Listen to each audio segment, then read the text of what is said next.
नमस्कार, स्वागत है आप तमाम दर्शकों का। आपके साथ मैं हूं ललिता। मेरी आवाज सुनो कार्यक्रम देख रहे हैं आप। इस कार्यक्रम के जरिए हम प्रधानमंत्री की सुगम्य भारत योजना के बारे में चर्चा करते हैं। उसमें मिलने वाले दिव्यांगों को सुविधाओं के बारे में चर्चा करते हैं, किस तरह का लाभ मिल पा रहा है, किस तरह से दिव्यांग जद्दोजहद करके अपनी जीवन शैली गुजारते हैं और साथ ही साथ कुछ ऐसा कर गुजरते हैं जिससे देश में वो अपना डंका बजाते हैं। इन तमाम ही विषयों पर हम चर्चा करते हैं। तो चलिए कार्यक्रम की शुरुआत करते हैं। हमारे साथ दो खास मेहमान स्टूडियो में मौजूद हैं। सबसे पहले हमारे साथ रश्मि तिवारी जी मौजूद हैं। आप एएसओ असिस्टेंट सेक्शन ऑफिसर हैं बिहार सरकार में। बहुत स्वागत है मैम आपका। नमस्कार। और आज एक और खास मेहमान हमारे साथ मौजूद हैं। आज हमारे साथ राजू कुमार मौजूद हैं, जो कि एक विद्यार्थी हैं और साथ ही साथ शिक्षक भी हैं। बहुत स्वागत है सर आपका। बिल्कुल, तो चलिए कार्यक्रम को आगे बढ़ाते हैं और हम चर्चा करते हैं। सबसे पहले हम रश्मि तिवारी जी से जानना चाहेंगे कि आप बताइए जरा हमें कि प्रधानमंत्री के द्वारा चल रही सुगम्य भारत योजना में किस तरह के लाभ नजर आ रहे हैं, क्या लगता है आपको, कैसे देखती हैं इसे कि कितना कारगर है ये? प्रधानमंत्री जी की सुगम्य भारत योजना दिव्यांगों के लिए बहुत ही कारगर है और इससे भविष्य में और तत्कालीन समय और भविष्य में भी सारे दिव्यांग को एक अच्छा शुरुआत और समाज के लिए जागरूकता भी हो रही है और दिव्यांगों को हर तरफ से मतलब कह सकते हैं कि चौतरफा इनका वो हो रहा है उत्थान। घर बाहर स्कूल शिक्षा, होटलों में रैंप, बैंकों में रैंप और सारे कार्यालयों में रैंप बनाकर जो अस्थि विकलांग है या मल्टीपल डिसेबल्ड है उनके आने जाने का सुविधा, स्कॉलरशिप देकर इनका एक चतुर्दिक विकास भी हो रहा है शिक्षा के क्षेत्र में। जो दिव्यांग घर से अपने पैसे लगाकर अपनी उच्च शिक्षा नहीं ले पाते हैं उनके लिए गवर्नमेंट की तरफ से इस सुगम्य भारत अभियान में एक स्कॉलरशिप भी चलाया जा रहा है, जिस स्कॉलरशिप को लेके ये अच्छी तरह से अपने शिक्षा के साथ अपने को समायोजित करते हुए समाज में आगे बढ़ रहा है। बिल्कुल, यानी कि एक नए समाज का निर्माण हो रहा है। और रश्मि तिवारी जी ने बहुत अच्छी बात ये कही है कि चौतरफा विकास जो है नजर आ रहा है। दिव्यांगों की वो भरपूर कोशिश जो प्रधानमंत्री के द्वारा की जा रही है उन्हें आगे बढ़ाने की, उन्हें समुचित व्यवस्था उनके लिए कराने की, वो चौतरफा विकास नजर आ रहा है। राजू जी, आप हमारे साथ मौजूद हैं। आप एक विद्यार्थी भी हैं और आप शिक्षक भी हैं। आप जरा हमें ये बताइए कि आप किस प्रकार से देखते हैं सुगम्य भारत योजना को और किस तरह से इसके लाभ को देखते हैं? सुगम्य भारत अभियान भारत सरकार का एक बहुत अच्छी पहल है और इसमें सर्वांगीण विकास हेतु दिव्यांगों के लेकर उचित से उचित विकास हेतु कार्यक्रम की जा रही है। और कहीं ना कहीं हमें देखा जाए तो विकलांग शब्द से दिव्यांग शब्द में परिवर्तित करना सच में एक दिव्यांग व्यक्तियों के लिए एक बहुत बड़ा सामान्य शब्द है, लेकिन कहीं ना कहीं देखा जाए तो सामान्य शब्द से अगर गुजारा होती तो हर दिव्यांग आज खुश होते। आज कहीं ना कहीं हमारा ये शब्द दब रही है और बहुत ऐसी इसकी बहुत सारे कार्य भी जो है काफ़ी ज़्यादा लोगों तक पहुंच रही है, लेकिन कहीं कहीं ऐसा है कि ये कार्य वहां तक नहीं भी पहुंच रही है जहां पर पहुंचनी चाहिए। बिल्कुल, यानी कि जहां तक पहुंचनी चाहिए वहां पहुंचने में थोड़ी लेट लतीफ़ी हो रही है, या कह सकते हैं कि जागरूकता की थोड़ी कमी है। वैसे तो प्रधानमंत्री पूरी कोशिश करते हैं, माननीय प्रधानमंत्री नरेंद्र मोदी की ये कोशिश रहती है कि जन जन तक उन तमाम विषयों को पहुंचाया जाए, उन तमाम योजनाओं के बारे में पहुंचाया जाए जो योजनाएं सरकार के द्वारा चलाई जा रही है और लोग उसका लुत्फ भी उठा रहे हैं। लेकिन वो कहते हैं ना कि इक्का दुक्का जो बच जाते हैं उनके लिए प्रयास जारी रखना पड़ता है। बहुत अच्छी बात कही है राजू जी ने। आप जरा हमें बताइए रश्मि जी कि आप राज्य आयुक्त निःशक्तता कार्यालय से जुड़ी हुई हैं, तो कैसे लोग आप तक जुड़ सकते हैं, कैसे दिव्यांग आप तक पहुंच सकते हैं? क्या कुछ वेबसाइट भी है आपका?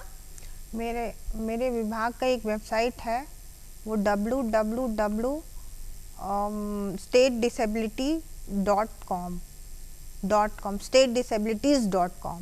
बिल्कुल, तो इससे वो जुड़ सकते हैं। इससे वो जुड़ सकते हैं। एक ईमेल भी है, वो है SCDisabilities2008, ये मेल है हमारे कार्यालय का, इससे जुड़ सकते हैं। फिर से वेबसाइट तो मैंने बता ही दिया, एक फ़ोन नंबर भी है हमारे ऑफिस का, आप वो भी हमें बता दीजिए। 22 15 241।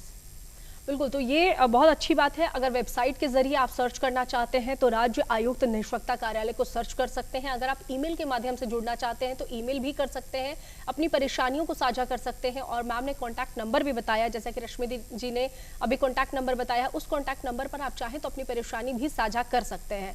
एक बात बताइए रश्मि जी, वैसे तो लोग आपके पास पहुंचते हैं, आपके वेबसाइट के माध्यम से भी सर्च करते हैं और ईमेल भी करते हैं, लेकिन अगर आप तक पहुंचना चाहें डायरेक्टली तो आप से कैसे वो कांटेक्ट कर सकते हैं? जितने लोग हमारे विभाग में, जितने दिव्यांग मुझसे कांटेक्ट करते हैं, वो मेरे अपने दूरभाष पे ही कांटेक्ट कर लेते हैं जी। मैंने अपना नंबर अपने कार्यालय के थ्रू भी सारे दिव्यांगों को दिया हुआ है, और कोई भी किसी समय किसी भी शिकायत या सलाह के लिए मेरे घर या कार्यालय कहीं भी कॉल करके मुझसे उचित अनुचित जो भी उसको जानना है अपनी दिव्यांगता के बारे में वो कह सकता है। वो सरकार को दो झिड़की भी लगाता है तो उसे भी हम सुन के उसको उचित सलाह दे देते हैं। अगर आपके कार्यालय तक पहुंचना चाहते हैं लोग तो आपके कार्यालय का पता बता दीजिए जरा हमें। मेरे कार्यालय का पता है पुराना सचिवालय और राजायुक्त निष्पक्षता कार्यालय, सिंचाई भवन परिसर। बिल्कुल, यहाँ पर पहुँच सकते हैं और साथ ही साथ आप कोशिश कर सकते हैं कि यहाँ पर पहुँचकर अपनी परेशानियों को साझा करें। बहुत अच्छी बात ये बताई है रश्मि जी ने कि अगर आपको कोई शिकायत करना है तो भी दर्ज हो सकती है, किसी प्रकार का सुझाव चाहिए तो वो भी आपको वहाँ मिल सकता है। राजू जी, आप हमें ज़रा बताइए कि अगर हम शिक्षा की बात करें तो ख़ास तौर से क्योंकि आप शिक्षक भी हैं, बच्चों को पढ़ाते भी हैं, जब ऑफ कैमरा हमारी बातचीत हुई तो आपने बताया था कि 7 से लेकर 10+2 तक पढ़ाते हैं, तो ज़रा हमें बताइए कि दिव्यांगता में दिव्यांग जो हैं उनमें शिक्षा के अलग को और ज़्यादा जगाने के लिए सरकार को किस प्रकार की पहल करनी चाहिए? जी, बहुत अच्छा सवाल है मैम। शिक्षा ही दिव्यांग लोगों के लिए एक ऐसा शस्त्र है जिसके माध्यम से वो आत्मबल को मजबूत कर सकते हैं। जहाँ तक हो सकता है शिक्षा को अपनाएं, लेकिन कहीं ना कहीं हमारे शिक्षा को घर परिवार, क्योंकि हमारा देश जो है काफ़ी गरीबी में है और वहाँ पर जब दिव्यांग बच्चे का जब जन्म होता है तो माता पिता का भी मतलब क्या मैं कहूँ, उनका माता पिता भी नाखुश हो जाते हैं। और कहने का तात्पर्य है कि वो नहीं मतलब कर पाते हैं कि ये भविष्य में मेरा कुछ कर पाएगा। इसके लिए सरकार को, केंद्र सरकार को खास करके मैं कहना चाहूँगा कि खास करके शारीरिक विकलांग जो दिव्यांग बच्चे हैं उन लोगों के लिए रहने खाने पीने का सुविधा के साथ साथ एक अच्छी शिक्षा दी जाए तो आत्मनिर्भर हो सकते हैं। बिल्कुल, यानी कि हॉस्टल्स जो है उन्हें प्रोवाइड की जाए, है ना, जहां वो रह सके, भोजन मिल सके और सारी सुविधाएं भी उन्हें मिल सके, साथ में शिक्षा भी प्राप्त कर सके, है ना, यही चाहिए। बिल्कुल, बहुत अच्छी बात बताई है सर ने कि वैसे तो भरपूर प्रयास किया जा रहा है, कोशिश लगातार की जा रही है, लेकिन जो आम दिव्यांग है जिनकी ये मांग होती है उसी में एक मांग ये भी है कि कोशिश तो प्रधानमंत्री जी पूरी कर रहे हैं, लेकिन जो बिहार है हमारा उसमें कुछ इस तरह के इंतजामात किए जाएं कि एक जो दिव्यांग है उन्हें वहां पर शिक्षा भी मिल सके, साथ में वो रह भी सके, पढ़ भी सके और भोजन की भी व्यवस्था की जाए। आप हमें ज़रा ये बताइए रश्मि जी कि बैटरी चालित जो ट्राईसाइकिल्स दिए जा रहे हैं बिहार सरकार के द्वारा, उसमें दिव्यांगता कितनी % की होनी चाहिए? उसमें 60% दिव्यांगता जिनकी है, 60% और उससे ऊपर, उन सारे लोगों को बैटरी चालित जो साइकिल है, ट्राईसाइकिल, वो प्रोवाइड किया जा रहा है। तो ये क्या मतलब आप लोग हमेशा करते हैं? नहीं, ये 2022 से एक नियम आया और उस नियम के तहत ही 60% विकलांगों को, मतलब जिनकी दिव्यांगता 60% या उससे ऊपर है, उनको बैटरी चालित ट्राईसाइकिल देने का वो एक नियम बनाया गया। और इसी नियम के अनुसार बहुत लोगों को पिछले साल और हर साल है कि 10,000 बैटरी चालित ट्राईसाइकिल देना है और दिया जा रहा है।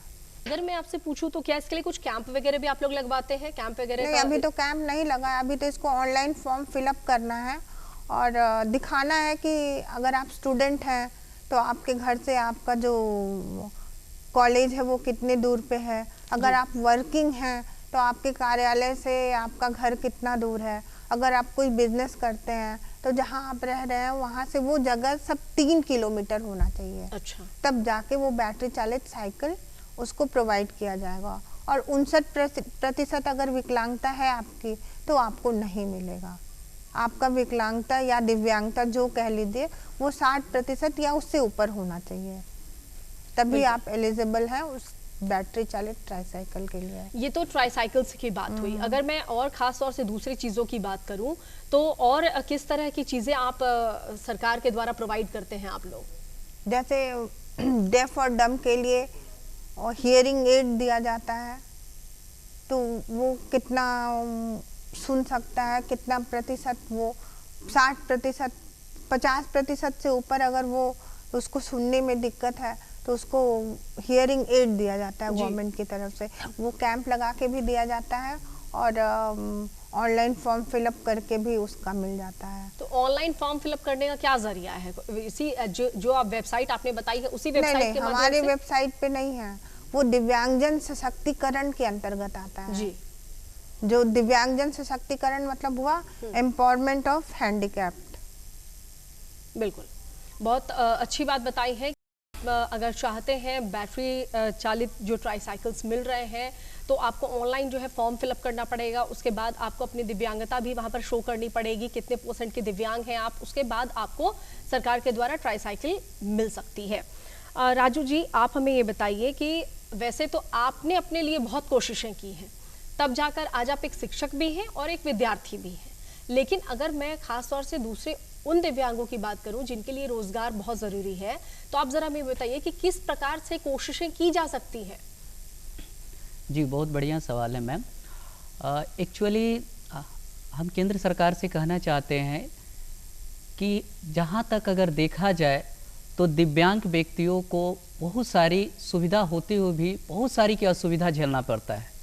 खास करके अगर देखा जाए विभिन्न प्रकार की परिस्थितियों को झेलते हैं। जैसे मान ले उनको आने जाने की सुविधा हो गई, क्लास में अगर जा रहे हैं तो कहीं ऊंचा मतलब सीढ़ियाँ चढ़नी होती है जिसको वो चढ़ नहीं पाते हैं वो।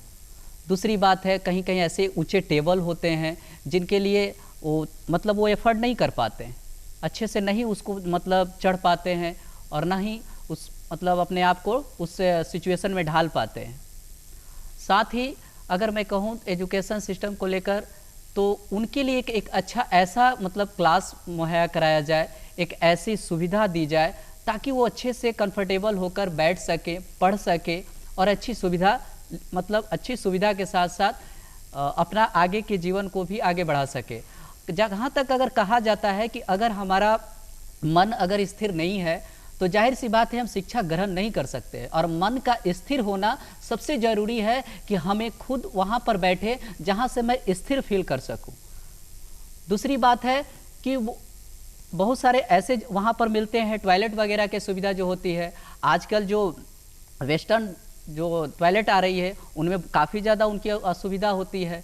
तो मैं सरकार से कहना चाहूँगा कि उनके लिए एक इस तरह का सुविधा हो जहाँ पर वो खुद अच्छा फील कर सके, इस तरह का समस्या न झेले।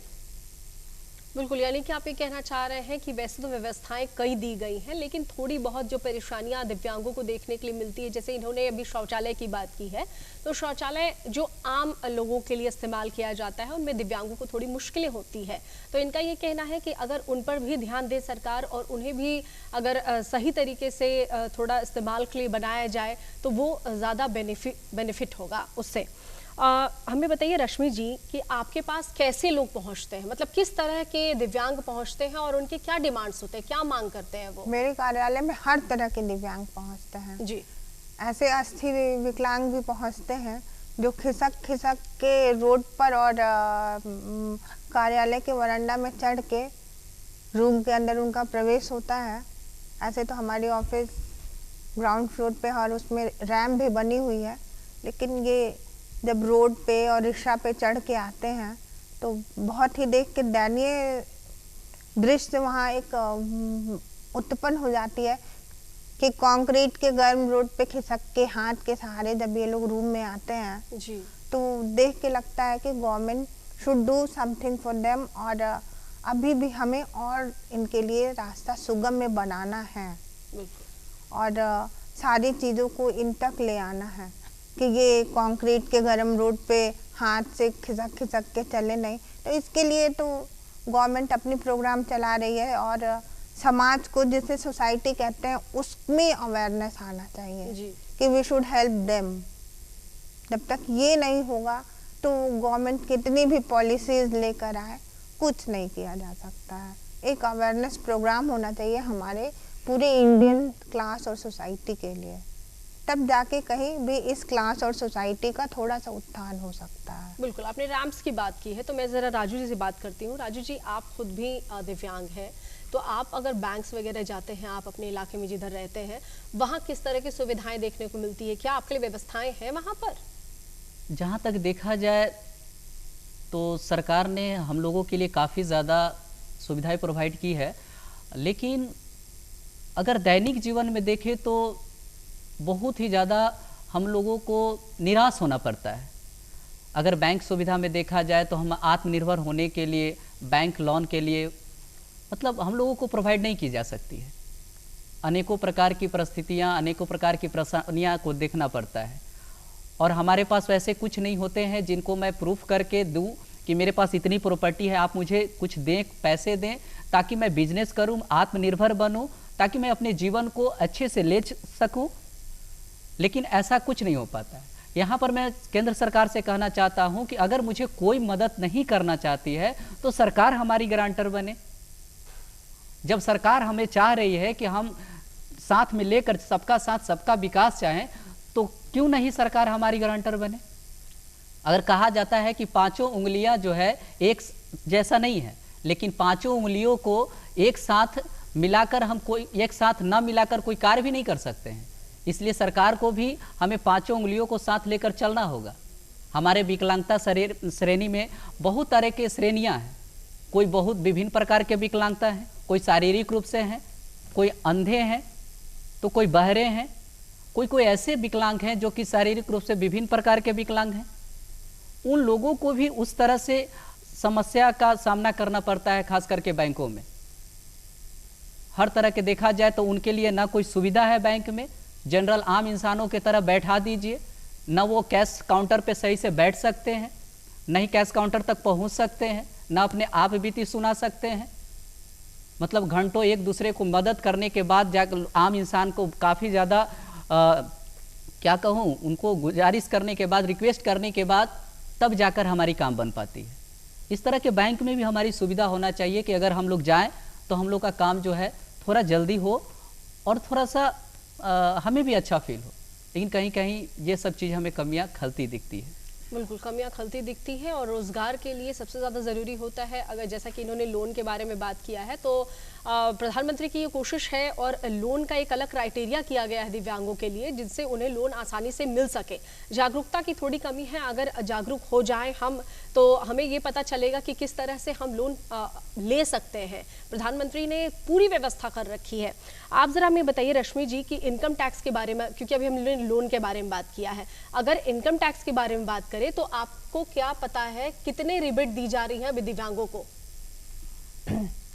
जिनकी दिव्यांगता 75% तक है, 75%, उन्हें 75,000 का रिबेट मिलता है। और जिनकी दिव्यांगता 80% से ऊपर है, उन्हें 1,25,000 तक की छूट दी जाती है। 1,25,000 तक का रिबेट दिया जाता है इनकम टैक्स में। आप ज़रा हमें ये बताइए राजू जी, क्योंकि आपने फॉर्म्स भरा होगा, फॉर्म भरते होंगे आप, जाहिर सी बात है कि परीक्षा देते होंगे, तो थोड़ी परेशानियां नज़र आती है स्क्राइबर को लेकर के। कई बार हमने बातचीत की है तो जो परीक्षार्थी होते हैं, जो दिव्यांग होते हैं, वो स्क्राइबर की बात करते हैं। तो आपको क्या लगता है कि इसमें बिहार सरकार है या हमारी जो सरकार है, उसे किस तरह के बदलाव करने चाहिए स्क्राइबर्स को लेकर के, ताकि परीक्षा देने में नेत्रहीनों को थोड़ी आसानी हो सके? जहाँ तक नेत्रहीन दिव्यांगों को लेकर मैं कहना चाहूँगा कि अगर कोई भी मतलब सब्सक्राइबर हो, उनका देना है तो उन्हें बेहतर ढंग का दें, एक अच्छा पढ़ा लिखा दें। कहीं कभी ऐसा होता है कि यूपीएससी का एग्ज़ाम लिखते समय 9th पास करके बच्चे को दे दिया जाता है, जो कि हमारे वर्ड को वो समझ ही नहीं पाते हैं, तो वो क्या लिख पाएंगे।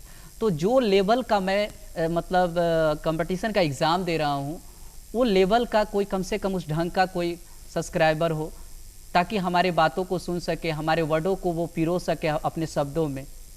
ये सब चीज़ों को थोड़ा सा देखने को बिल्कुल, यानी कि सही तरीके से जो लिखा हुआ है कम से कम सही तरीके से वो बता सके, ताकि वो भी सही तरीके से आंसर कर सके।